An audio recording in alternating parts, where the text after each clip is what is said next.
The African who existed in history, and they say history is when a people begins to write. That starts their history. That means there is no history for Greece until Homer wrote the Iliad and the... There is no other written record in Europe until Homer wrote the Iliad and the Odyssey. Which was when? 833 before the Common Era. And Homer said in the Odyssey, quote, the gods Zeus and Apollo came from Ethiopia, unquote. Zeus and Apollo is known as Greece's first two gods. And Homer himself, the first Greek writer, said they came from Ethiopia. The Egyptian writer, Hunefer, H-U-N-E-F-E-R, in the papyrus of Hunefer said, quote, we came from the beginning of the Nile, where God happy dwells at the foothills of the mountain of the moon, unquote. Secondly, when the Africans wrote and created writing, there was no God Jehovah yet, no Adam and Eve yet. The first Hebrew, Abraham, was not born.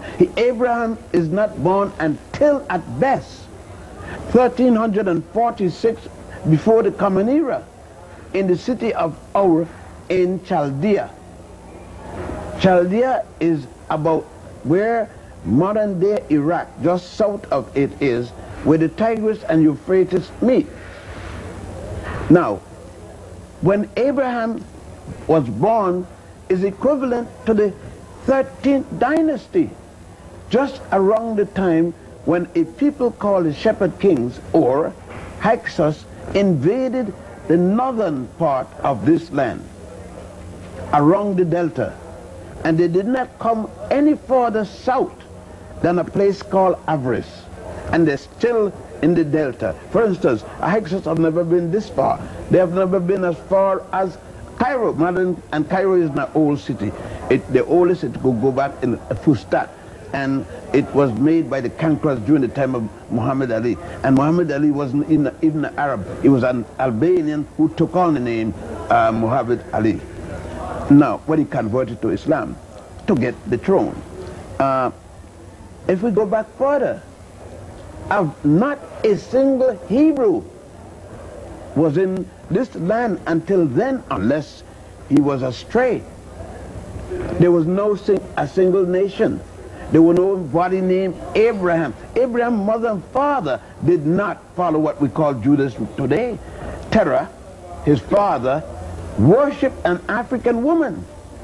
An African woman you will see right across here, called Hathor. H-A-T-H-A-O, that's the Western spelling. The correct name is Het-Heru, H-E-T-H-E-R-O. You will see her and the funerary temple of Queen Makari Hatshepsut. She is sewn as a cow. And when she is sewn as a woman, it's an African woman with cow's ears.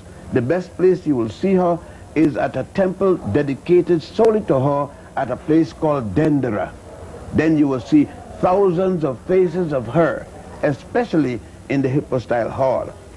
The Hebrews in the book, in the first book, the book called Genesis, which means first, they showed that Abraham worshipped the golden calf. India calling the sacred cow. But the golden calf is nothing else but goddess Hathor. Now, that's the 13th dynasty. If we go back to find out all that was done by the time of the 13th dynasty here, before the first Asian, there is no European history then. The Etruscans, the first of European, along with the people of Pyrrhus, which later became the Romans and the Greeks, are not in history then. That don't say they don't exist, but there are no records of them. There's no record of an Adam or an Eve. Then no God, no Jehovah, no Jesus, no Allah. Then. But the Africans were already... Oh, but African got Ptah.